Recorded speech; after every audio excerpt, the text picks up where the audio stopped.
we're clearly seeing a shift in the world order, and certainly on More the apparent side. outside. You're Brits, Yeah, right? So you can see it. But the yeah. closer you are to the U.S., the less they want to see it, the more in denial they are about it.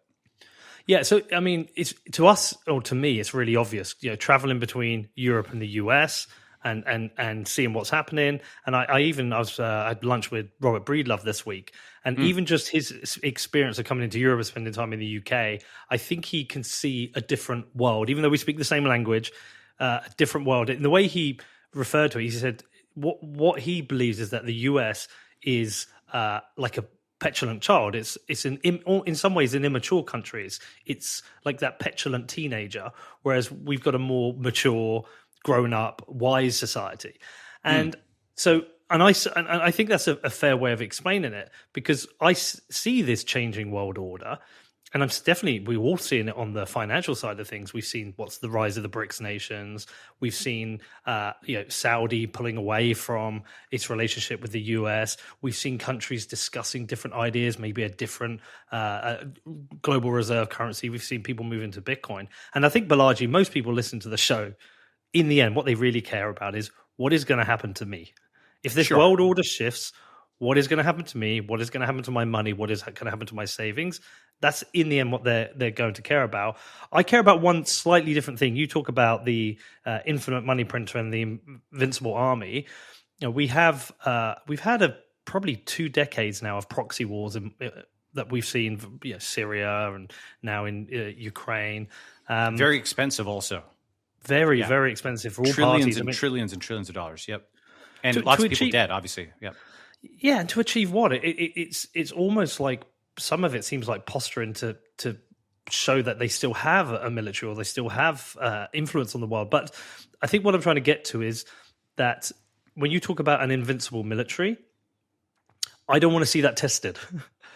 If there's a change in the balance of powers, so be it. But I don't want to see a world where the US has to, on a global scale, prove the invincibility of its military, because world wars to me is something that happened in the past. It's something in the history books.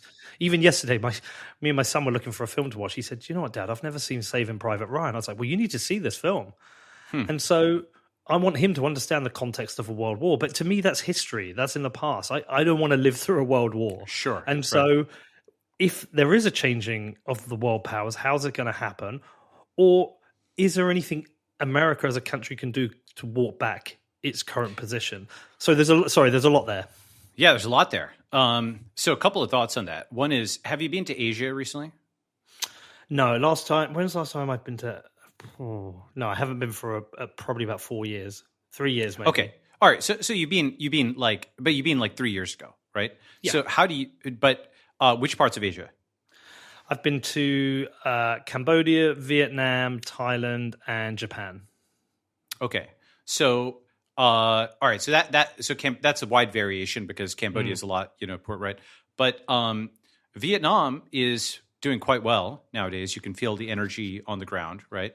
And in general, it's funny because I think so the UK versus the US is tricky right now because the UK is, along with Germany, going to be hit by this upcoming fiat crisis first and very hard. Living standards. I don't have to tell you guys you're living through that now, but your infrastructure and other things are better. You have a greater sense. That's, I think, the sense in which you mean by maturity, where there is a greater sense of the public good. There's less acting out and crazy things happening in public. There is more of that than there was in the old posh Britain, but it's not as bad as the Fight Club that a lot of, unfortunately, the U.S. has become.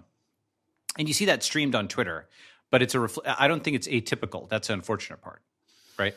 Like you see a lot of world star type fights among, in many places that in the middle of San Francisco, in downtown, it's not like just a few people. It's actually a larger and larger thing in society now. Conversely, in Asia, you see order for the most part. Right? You don't see, for the most part, random fights. And in general, I think, this to me is like completely obvious, but it's also controversial, I guess. But let me say it anyway, right? if the 1800s was the European century and the 1900s was the American century, this is the Asian century and the internet century. Okay, those are the things. Like, what am I very, very high level? What am I bullish on? Technology, India, China, Asia, and individual Americans. Like, there's individual like gray tribe Americans, like tech Americans, who I still think are world class. What I'm bearish on is basically the Western world order. The closer you are to the G7 and so on, that's what I'm bearish on. Okay, and I can give a ton of graphs and so on this. But that's a different world, right? And one way of thinking about this is there are plenty of individual Indian people and Chinese people who did well over the 20th century. But did their countries, did their regions do well? Not really. They were under socialism, they were under communism. Wasn't a great century for Indian and Chinese people as a whole, in terms of their country, right? Individuals did fine, some of them. If they could make it to stable jurisdictions. There were, there was Singapore and there was Taiwan and there was Hong Kong, and it wasn't easy to found Taiwan, but broadly speaking, wasn't a great century for them. And I think that's unfortunately what's going to happen with the G7 countries. It's almost like a flipping of the 20th century. This is my thesis of history running in reverse. Again, I'm not going to recap the whole TFTC podcast. You can listen to that. Okay, but now to your question is, what do people do next? And again, I could be totally wrong. I'm just giving my worldview, and this is how I see it. And you can totally ignore me, and so on and so forth. So with all those disclaimers and caveats up front, here's at least how I think about it. Okay. Allocation, location, organization. Right. So allocation is kind of obvious in the sense, if you're watching this podcast or whatever, you're in. What episode are you guys on? 680. 680. Okay, if you're watching the 680th episode of a Bitcoin podcast, you're probably allocated somewhat into Bitcoin, okay? And if you're not, you should get on that or whatever, right? But allocation is kind of the easy part in some ways, but let me go a little more depth in that. If you saw what happened with the Russians or the Canadian truckers, that I think is just a preview of what's to come. I mean, think about the 2010s, okay? At the beginning of the 2010s with social media, Twitter was called, they were calling themselves the free speech wing of the free speech party. It was so outside of spec to believe that they'd do censorship, deplatforming, all the kind of things that became not just standard, but endorsed by huge swaths of society towards the end of the 2010s. Okay, it was a total U-turn on the social contract. You had gone and built up a bunch of followers within this network, right? And then you'd built up political or social capital, and then suddenly it was weaponized against you, right? Okay. And there was reasons for that, because in the middle of the 2010s, social media went from a completely unimportant thing, a fad, a bubble, et cetera, to threat to democracy, right? And so because of that, to protect our democracy, we must restrict your speech. Like, to protect the votes, we must restrict the upvotes. All right, haha. And I think that's funny. And so there was an institutional defense and push on this. Okay. In the same way, it took a long time for people to realize that the legacy media had been weaponized against them, that social media had been weaponized against them. People are going to need to learn faster that the legacy financial system is and will be weaponized against you.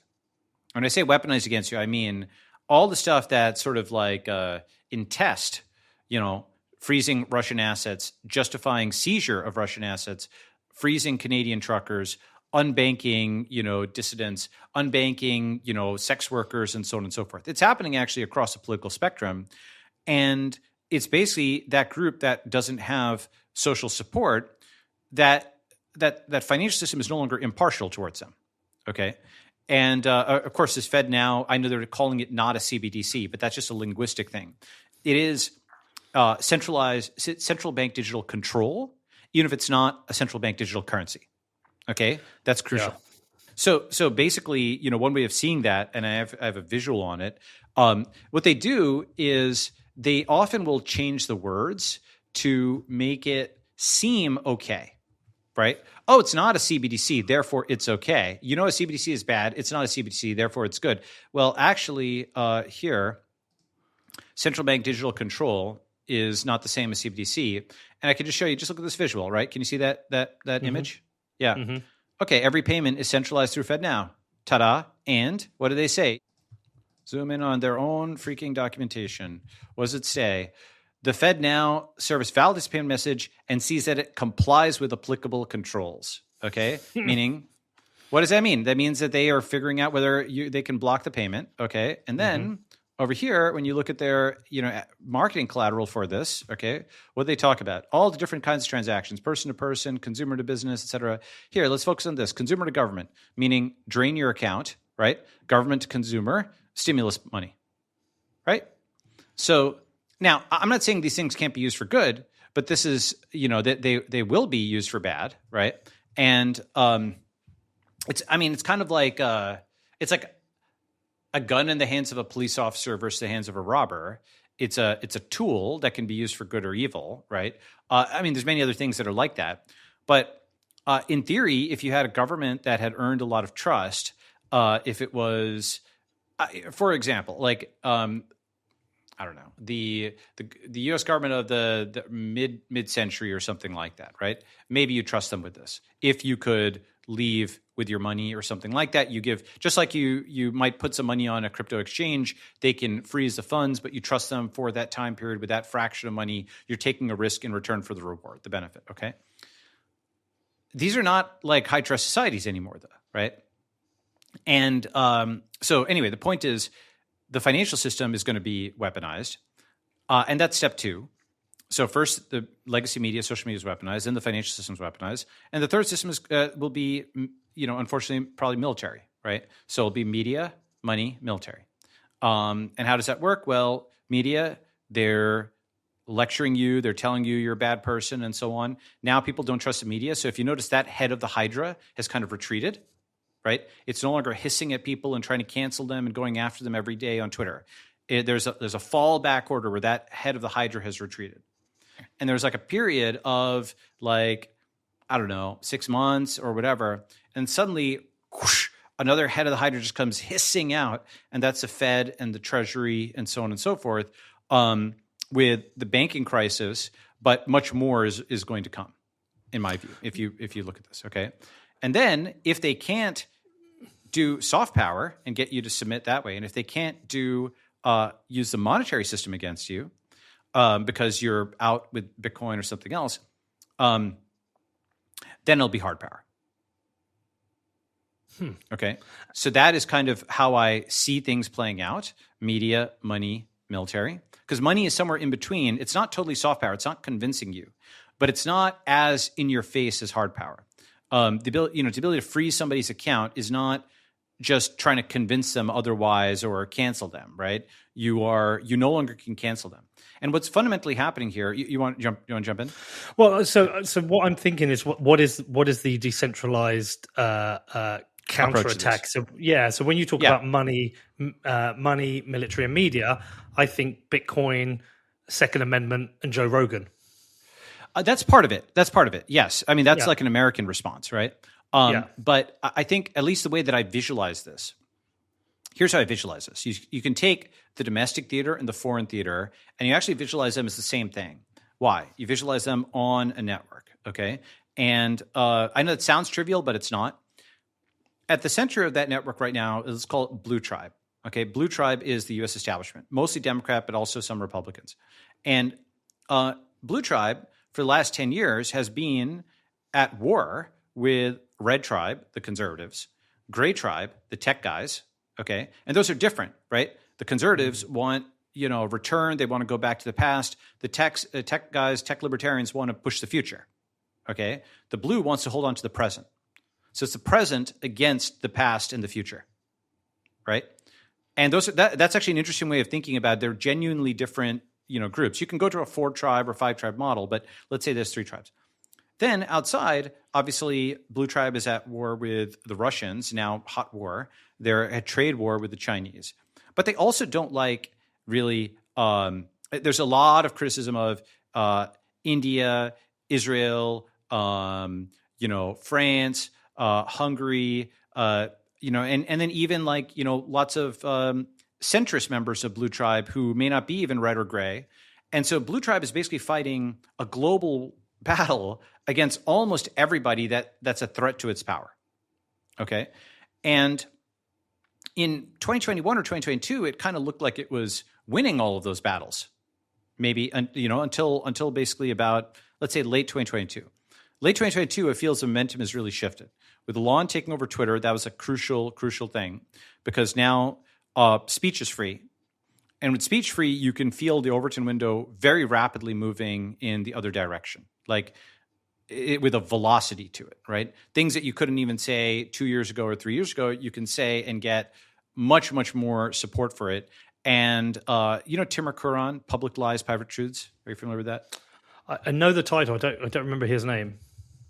Well, this is a good book. Okay. It's worth reading. It's basically about, here, let me pull this up.